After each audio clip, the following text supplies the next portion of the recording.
In the 1970s, the world of muscle cars was beginning to experience an identity crisis. The roaring engines of the previous decade were gradually being muffled by emission regulations, rising insurance rates, and the haunting specter of the oil crisis. Yet even as muscle cars were heading toward extinction, Pontiac, the brand that had been responsible for kicking off the whole thing with the GTO, wasn't ready to give up on performance just yet.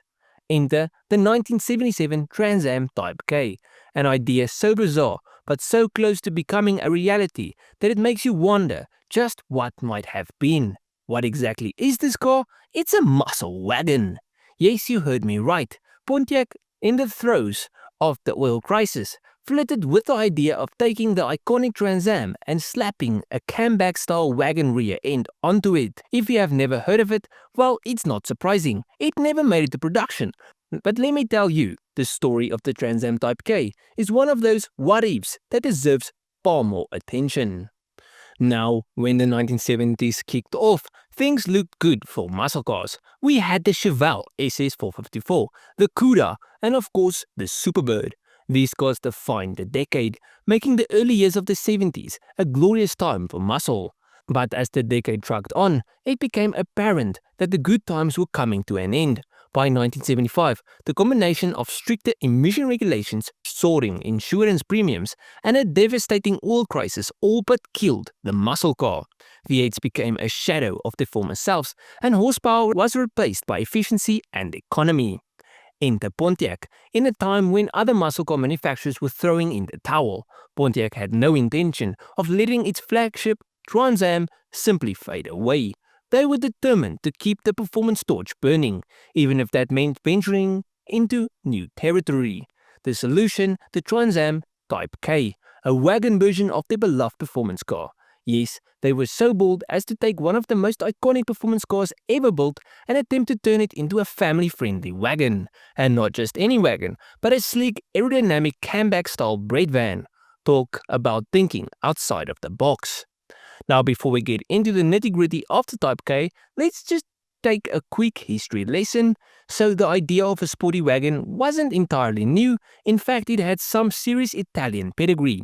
Back in 1962, Giugietto Bizzarini crafted the 250 GT SWB bread van for Ferrari, a car with a camback rear end designed for aerodynamic superiority. This one of Ferrari would go on to inspire several designs, including the Pontiac Type K. Now, a few years earlier, even Chevy had considered building a wagon with the Camaro, but that idea never made it past the drawing board. So when Pontiac's design team started working on their own version of this, they were clearly tapping into a broader automotive trend, albeit one that had never really materialized in the mainstream. And the Type K was born out of a desire to stand out and push the boundaries of what a muscle car could be. Pontiac's styling team, led by Jerry Brockstein, under the direction of GM's David R. Halls, took inspiration from the Ferrari bread van and began sketching their own version of a sporty wagon for the Trans Am. This wasn't just some half-baked idea. Brockstein's designs were sleek, aerodynamic, and practical, incorporating side windows that hinged up like gull wings to provide easy access to the cargo area. This was a quirky, yet functional twist on the Trans Am that still captured the spirit of performance.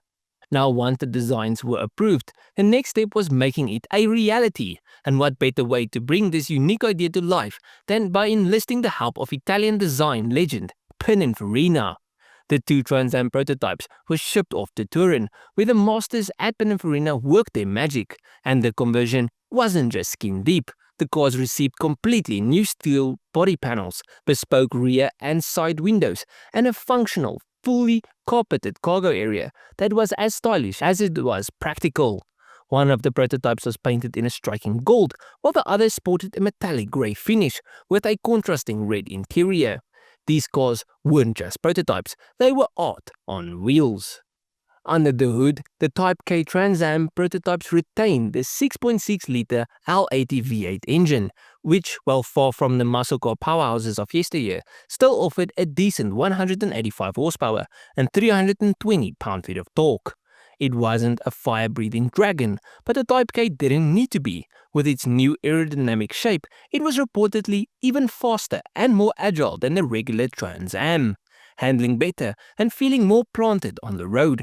The added weight of the wagon body helped improve rear wheel grip, making for a more stable ride, while the unique rear end made the car more aerodynamically efficient. Now, as with most concept cars, the Type K made its debut at massive auto shows, where it was met with overwhelming enthusiasm.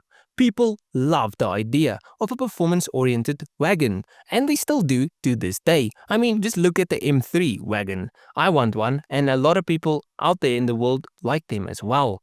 Anyways, it was a blend of practicality and a flair that caught the public's imagination. And for a brief moment, it seemed like Pontiac might have found the answer to this terrible era in the muscle car world. However, once the accountants got their hands on the numbers, the reality of the situation set in. The cost of converting two Trans Ams into the Type K prototypes had already equaled the price of two brand new base Corvettes. Now, they did look at local alternatives for conversions, but none of them were found to be economically viable. It turned out that building a limited run of Type Ks would be far too expensive, and Pontiac had no intention of sinking precious resources into a project that wouldn't turn a profit. I mean, we all know money makes the world go round.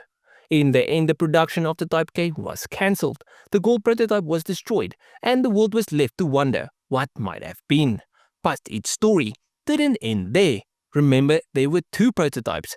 The grey one was saved, after which it received a new front end from the 1979 Trans Am, and it even made an appearance in an episode of the Rockford Files. Again, its story didn't end there either. You see, although the Trans Am Type K never saw the light of day as a production car, Deco International, a small company based in California, produced a handful of faithful replicas.